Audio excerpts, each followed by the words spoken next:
Why hello there, and welcome back to my Minecraft world. After 100 days in InfDev, I updated my world to Alpha for another 100 days. However, if you look here, you might notice this is actually Beta 1.102. I chose this version because it's the same as the last version of Alpha, but with some extra bug fixes. Alpha added plenty of new features for us to explore, such as redstone, biomes, and the nether. I started out on day 1 by looking around my base. It looks a lot different without the bright green grass. I killed my first chicken and cow, and decided it was time to explore and find as many new items as I can.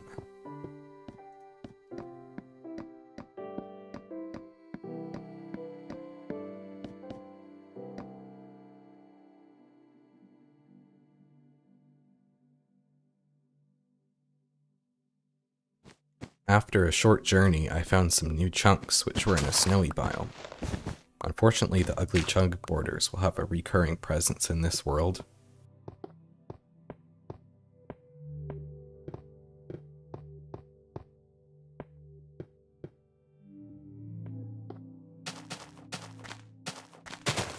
I found my first sugarcane and kept exploring.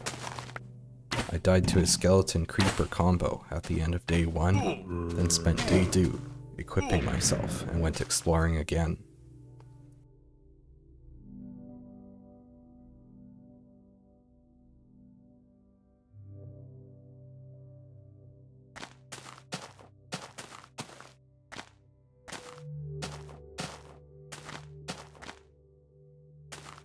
I found a desert with some cactus and went on a boat ride. Boats are super slow in this version, but at least it's better than swimming. I almost made it back to where I died, but died again.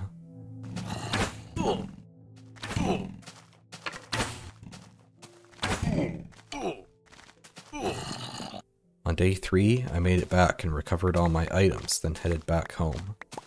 I managed to get a skeleton to kill a creeper for my first music disc. If I ever get some diamonds, I'll need to craft a jukebox.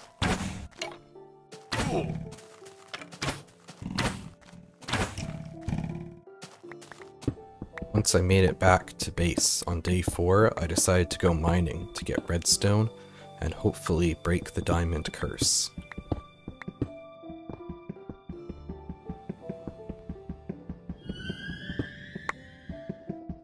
Mining in the new terrain, I found a zombie spawner, plenty of redstone, and finally, my first diamond. From days 5 to 9, I found more diamonds while strip mining, and found a skeleton spawner.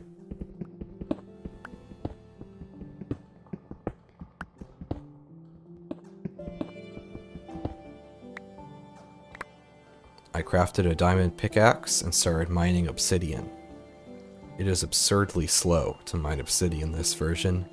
Here's how long it takes to mine just one block.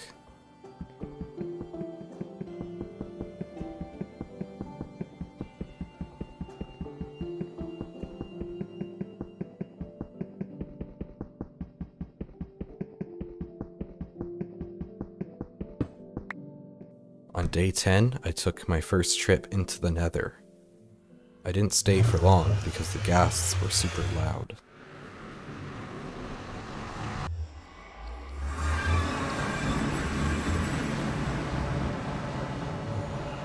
The obsidian was so slow to mine, but I wanted to get a bunch of it and spent 2 days to get only 2 stacks of obsidian. I didn't know my way back to the base, so decided to go back through the nether and built a portal in the nether where I thought spawn might be. Traversing the nether was super dangerous because there was a crazy amount of ghasts. My portal brought me back to spawn, and on day 13 I decided to work on a nether hub. I was creating tunnels and a portal close to the nether roof, but had a visual glitch on day 16 and got to see how many ghasts there really were.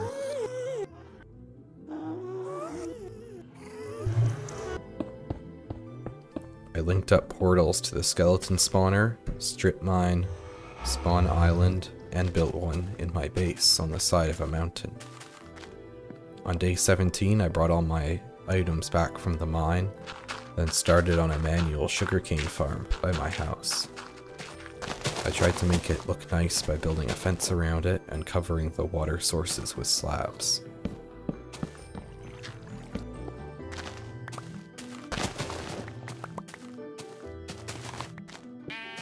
I got tired living in my starter cave base and built a new storage room inside my house. I tried a couple different designs before finding one that I liked and moving all my items in and labeling the chests with signs. Because you can't place chests next to each other in this version, I think this is the most compact storage possible. I placed some bookshelves and furnaces to finish the room. After my storage room was completed, I wanted to finish building my house and got to work chopping trees to continue the wall design from the last 100 days. I finished all the walls and the roof on day 22.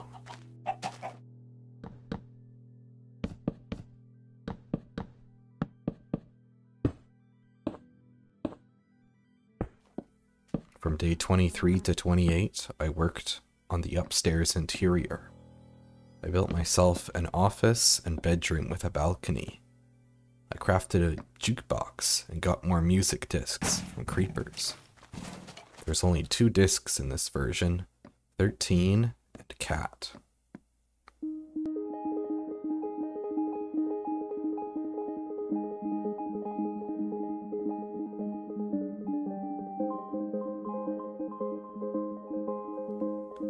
Decorations are very limited in this version, but I think I did okay.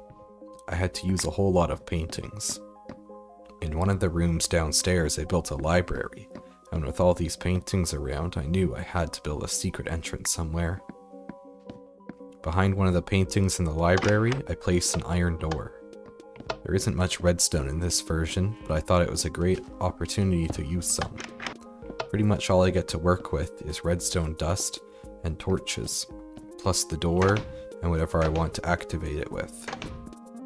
I placed a not-so-hidden button in the library that opens the door, then 2 pressure plates on the other side, one to open and one to close. It was surprisingly difficult because there were no repeaters, and the redstone torches were instant in this version, so there was no way to create a delay. After some fiddling, I got it to work and finished the library on day 30. On day 31, I wanted to duplicate my spawner item for future use. In this series, I will only be using cheats such as duplication for items that would otherwise be impossible to obtain more of. I tried to do a method using TNT and a chest, but just ended up blowing myself up. After a couple of failed attempts, I resorted to the good old Alt F4 method and got a couple stacks of spawners. When I was chopping trees for the house, the big trees were getting very annoying, so on day 32, I wanted to build a proper tree farm that would prevent big trees from growing. To remove the old tree farm, I lit it on fire and watched the fire spread super fast to burn it all down. This is why my house doesn't have a fireplace.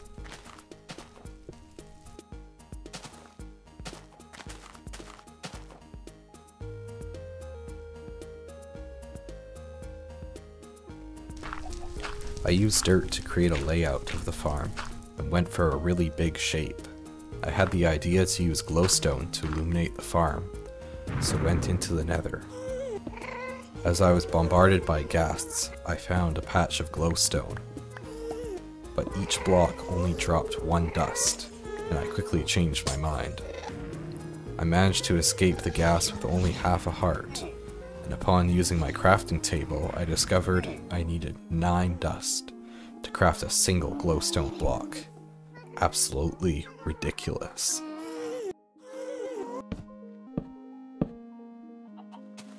Anyway, on day 38, work continued on the tree farm, with dirt blocks placed between 3 wooden planks. This created a grid, and the rest of the area I filled in with dirt, creating a platform that I could plant 196 trees on. I didn't have enough dirt for the whole project, so I had to dig some out from below the farm. Around the platform, I used logs and fences to create a border, and connected it to the ground with walls of wooden planks. I created some arches with logs to make it look better. As grass spread around the platform, I placed all the saplings, and it was starting to look cool. On day 48, I built a storage building beside the farm. Then once the saplings were grown, I did the first harvest. Iron axes have half the durability of ones in modern versions of the game, and it took almost 8 of them to chop every tree. After that, I got an idea for my next big project. I've been watching Good Times with Scar's old Scarland series, and he had this huge forest planted across the world that looks great. Once I update to beta, all the leaves in my world will randomly turn into oak, birch, and spruce leaves. If I can plant a big forest before then, I think it'll give my world a unique look. It's a good thing I built this huge tree farm, because I will need a bunch of saplings. Before that, I'm low on iron and diamonds, so from day 53 to 60, I went mining and got lots of good loot, including 30 diamonds. I harvested my trees, then built another portal to the desert, and spent a while digging sand and a bit of clay.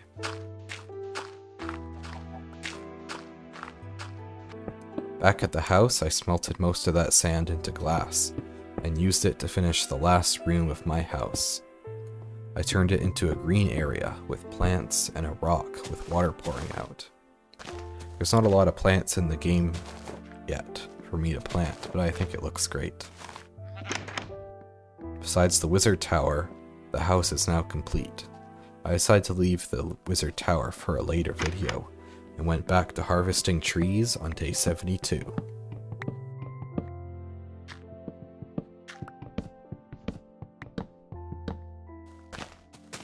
In between harvests, I started placing saplings near the tree farm to grow the forest.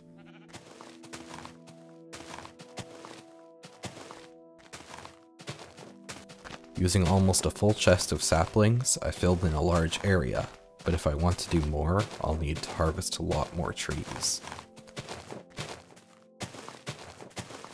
I kept harvesting trees and slowly expanding the forest, then realized I'll want some paths through the forest. I marked out pathways with torches, and marked out a huge area for a future project. I continued placing and chopping trees until day 83. In the meantime, I had collected a full double chest of sugarcane from my small farm, and crafted it up into 18 stacks of books. In this version, the book recipe didn't require leather, so crafting all these books now will save me some leather in the future. I wanted to do one more project in these 100 days aside from the forest, so I got to work on my first automatic farm, a cactus farm.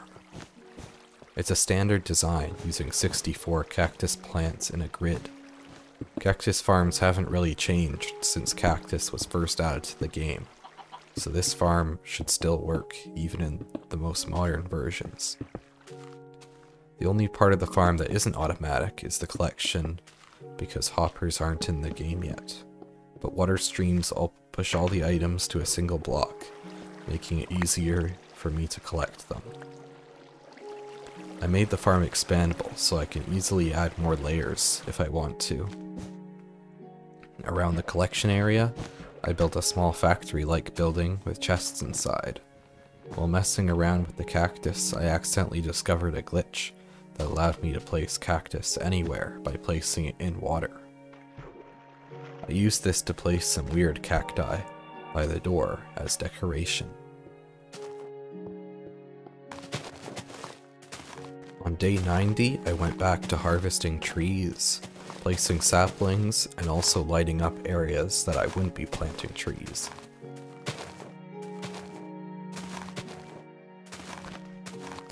I lit up the mountains behind my base and some of the areas beneath them, making the area much safer. I planted trees all the way around the mountains. By day 97, I had planted the final sapling.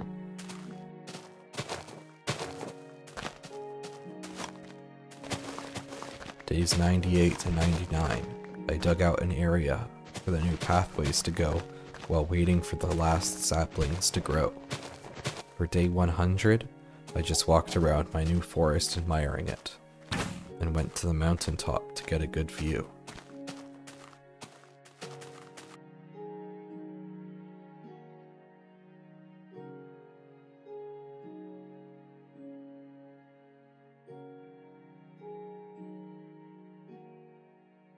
Thank you very much for watching. Next up is 100 days in beta, but before that will be a short video that I think will be a lot of fun. We're going to be taking a journey to the far lands. See you then!